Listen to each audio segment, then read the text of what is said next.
नमस्कार दोस्तों, गरुड़ पुराण से हमें कई तरह के ज्ञान से जुड़ी शिक्षा मिलती है। गरुड़ पुराण में इंसान की मृत्यु के पहले और बाद की स्थिति के बारे में बताया गया है।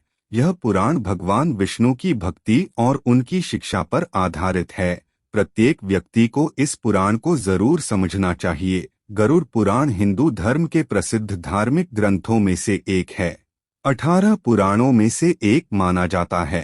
हमारे जीवन की ऐसी कई रहस्यमयी बातें हैं जो गरुड़ पुराण में बताई गई हैं और उनके बारे में हर व्यक्ति को अवश्य जाना चाहिए। शायद गरुड़ पुराण पढ़ना या समझना सब लोगों के लिए मुश्किल होती है, इसलिए आज के इस वीडियो में हम ऐसी 16 बताएंगे जिन्हें आप गरुड़ पुराण का सार कह सकते हैं। उन 16 बातों को मानकर आप जीवन में बहुत कुछ हासिल कर सकते हैं। शुरू करने से पहले आपसे अनुरोध है कि आप वीडियो को देखने के साथ अपने दोस्तों को जरूर शेयर करें, क्योंकि सनातन का प्रचार ही सबसे बड़ा धर्म है। पहला, ब्राह्मण या पंडित को मारना, किसी व्यक्ति को नशे की हालत में छोड़कर चले जाना, किसी पवित्र कस्मों और वादों को तोड़ना, भ्रूण की हत्या करना या फिर भ्रूण को नष्ट करना। गरुड़ पुराण में इसे गंभीर और सबसे बड़ा पाप माना गया है।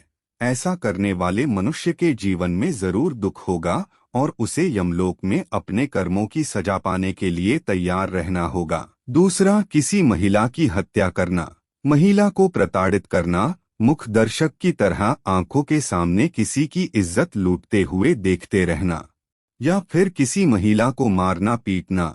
ऐसे कर्मों में कोई एक भी आपको नर्क में पहुंचाने के लिए काफी है।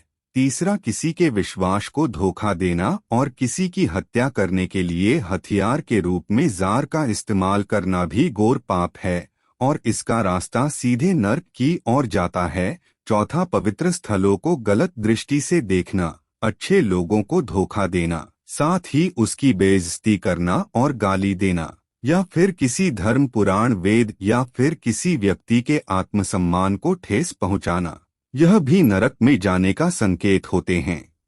असहाय और जरूरतमंद की मदद नहीं करता और कमजोर को सजा देता है, सताता है, सीधे नरक में जाता है। छठवां, जो पवित्र आग, पवित्र पानी, बगीचे या गौशाला में मल मूत्र का त्याग करता है तो खुद यमराज सजा देते हैं और उसे नरक में भेज देते हैं। सातवां, जो किसी महिला की इज्जत लूटने के इरादे से उसे शरणार्थी के तौर पर आश्रय देता है और उसकी आड़ में वो अपराध करता है, वह सबसे बड़ा पापी होता है।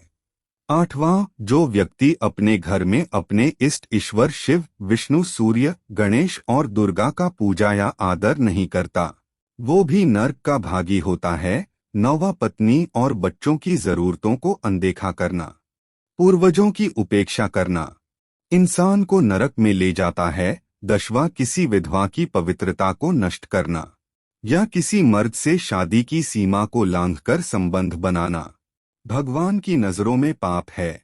ऐसा करने वालों को स्वर्ग में नहीं बल्कि नरक में पीड़ा भुगतना पड़ता है। 11वां, हरे भरे वन, जंगल, फसल और पेड़ पौधों की हरियाली नष्ट करना और प्रकृति के नए जन्म का विनाश करना, गरुड़ पुराण में पाप की श्रेणी में आता है। 12वां, झूठी गवाही देना, किसी बेकसूर को बिना कसूर के लिए अपनी सच्चाई का प्रदर्शन करना आदि बुराई के हाथों में सत्य को बेचने के समान होता है।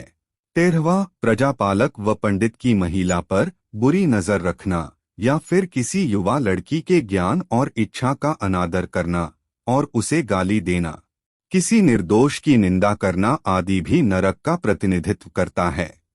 14, अपनी संतुष्टि के लिए जानवरों को मारना या हत्या करना सबसे बड़ा पाप है। ऐसा करने वाला सीधे नरक में जाता है।